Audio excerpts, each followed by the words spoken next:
Hi, I'm DDS Arkham, and this will be my review on Devil May Cry 5, developed and published by Capcom. In preparation for this review, I played the main story to completion, totaling over 15 hours of game time, all played on the Xbox One X. Who took your right arm and gained a great deal of power from it. Devil May Cry has always had really good character development, and 5 is no different. Dante and Nero return from previous installments. Dante is, well, Dante. His humorous badass characters returns better than ever. His quick wit ensures that you'll always have a smile on your face whenever he's on screen. Nero also gets his time to shine as well. Like Dante, Nero has his humorous moments, but his character is developed so well as the game goes on that, despite two other protagonists, you feel that Nero is the heart of the game. Speaking of other protagonists, we get a new character simply named V. V is an interesting character whose mystery surrounding him drives the plot forward, and as the game goes on and you learn more about him, it leads to excitement at what could possibly happen next. Side characters from previous game return like Trish and Lady who, despite a lack of significant screen time, are still the badass women we know them to be. Though the newest character Nico may outshine them both. She steals the show in a lot of her scenes and is responsible for a lot of the game's humor. The story itself isn't revolutionary, but then again, Devil May Cry has never taken it itself so seriously enough to be like that. The series prides itself on style, ridiculous over the top action, and badass hilarious characters that we love to watch.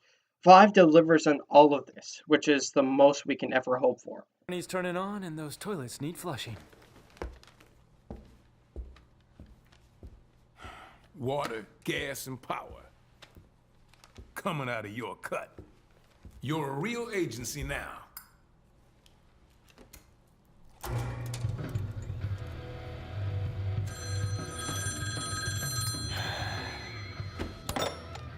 Devil May Cry. As stated before, over-the-top action is a staple in DMC, and 5 gives us some of the series' best.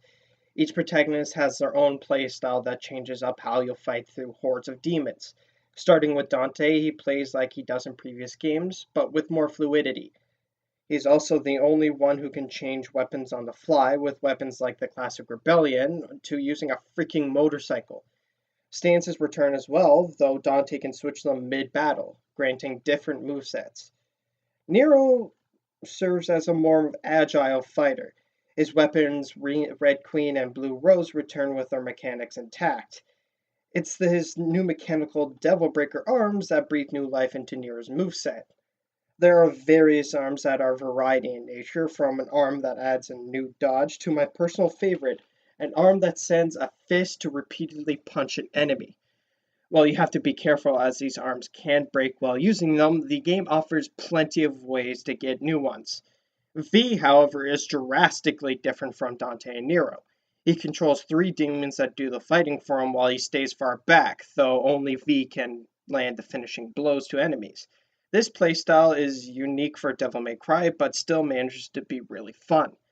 What these characters have in common is DMC's classic in-depth hack-and-slash action that no other games can replicate.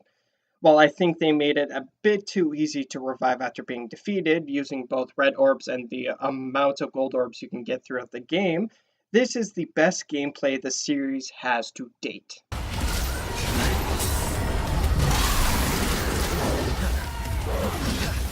Devil May Cry 5 is the best looking game in the series, though with the last game being over 10 years ago, that's not too hard to do.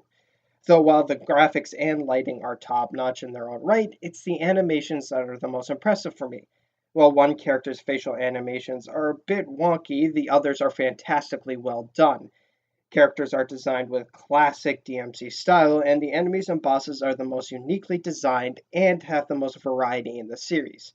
While the level design can be a bit repetitive, it not only fits the narrative, but it's nowhere near as repetitive as games past. Devil May Cry 5, however, has the style that the series is known for, and that shows in its great design.